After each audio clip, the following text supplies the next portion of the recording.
hulluuskuimpia trikkejä tänään.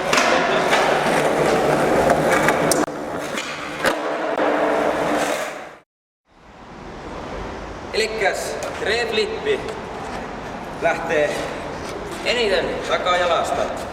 Sun tarvii osata siihen 360 poppari, eli helikopteri ja kickflippi.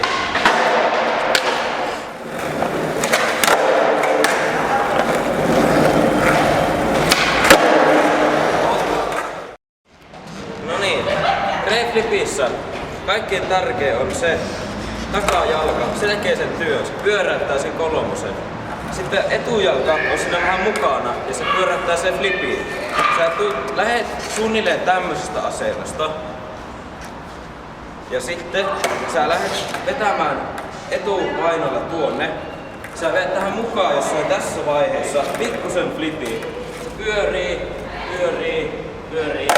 nyt päälle.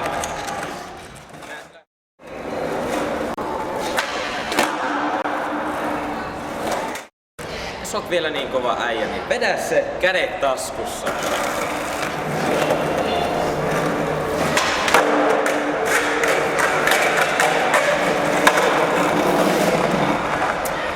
Tässä kaikki tältä erää.